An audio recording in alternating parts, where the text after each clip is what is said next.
fier de vos joueurs. Je ne parle pas du parcours, etc., mais de ce match face à sans doute la meilleure, oui, une des meilleures, c'est pas la meilleure équipe d'Europe. Vous savez, Olympiakos, ils peuvent aller jusqu'au bout de la compétition. Ils peuvent aller. Maintenant, ce que je veux dire par là, c'est quand vous me posez la question si on est fier, d'aujourd'hui on est déçu. On est un peu frustré parce qu'on a le sentiment, devant une salle comble aujourd'hui, contre un superbe Olympiakos qui n'a rien lâché pendant 40 minutes, donc ça veut dire qu'ils nous ont respectés. Mais nous, on n'a peut-être pas joué notre meilleur basket. On a quand même commis certaines erreurs. À un moment donné, on a voulu forcer notre talent. Donc tout ça fait que finalement, il y a eu 20 points. On a explosé dans la deuxième partie physiquement, je crois surtout. Je crois qu'on était un peu au bout du rouleau également. Donc tout ça fait qu'aujourd'hui, on est un peu frustré. Mais bon, pour poursuivre votre question, et je suis sûr que c'était le but, on est fiers de ce qu'on a fait dans cette Euroleague. Et j'en veux pour preuve, c'est l'approche de tous les gens. Tous les gens, avant la compétition, les qualifications, il n'y a personne qui aurait parié un penny. Et le groupe, l'équipe, les joueurs d'abord, ils se disent non, on va le faire, coach, on va le faire. Et finalement, on a commencé à y croire et on est arrivé là. Mais on a abordé tous les matchs en étant certain qu'on pouvait le faire, pas qu'on allait essayer de le faire. Puis il y a eu cette Euroleague où on a mis la barre encore plus haute.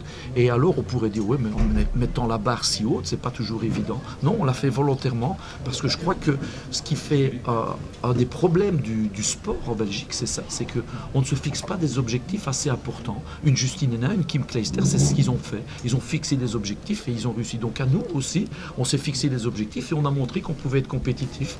Et quand on voit la réaction des gens après le match, il n'y a personne qui sort déçu, tout le monde est content de ce qu'on a montré dans ces 3 mois de compétition, tout simplement.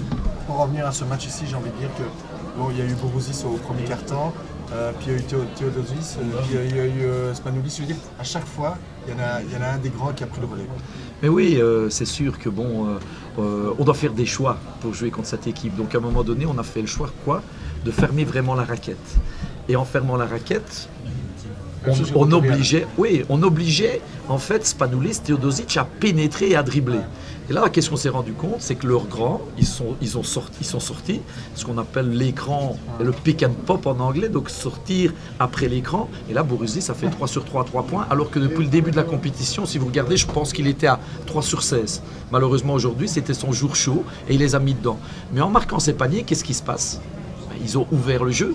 Donc en ouvrant le jeu comme ça, ils ont commencé à donner des espaces à leurs petits joueurs. Et là, quand ils ont de l'espace et de l'ouverture, des Spanoulis et de Theodosic, c'est peut-être ce qu'on fait de mieux, la paire d'arrière, la meilleure paire d'arrière en Europe. Donc voilà, je crois qu'on n'a pas à rougir.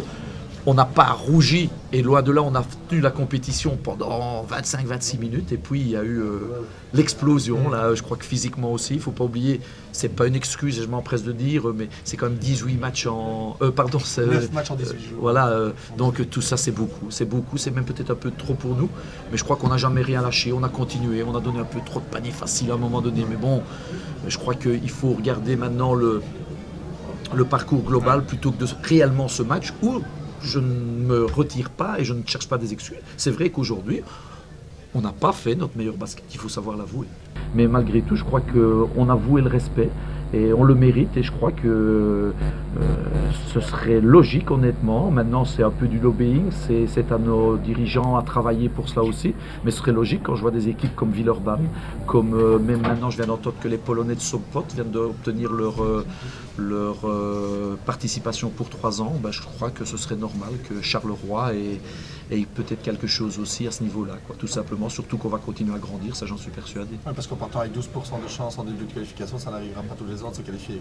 Non, ça je ne pense pas, même si on a envie, on s'est tellement amusé dans cette compétition qu'on a envie d'y retourner et je crois que l'équipe elle sera construite en fonction de ça aussi, sans négliger non plus le championnat et la Coupe de Belgique qui restent quand même des priorités essentielles.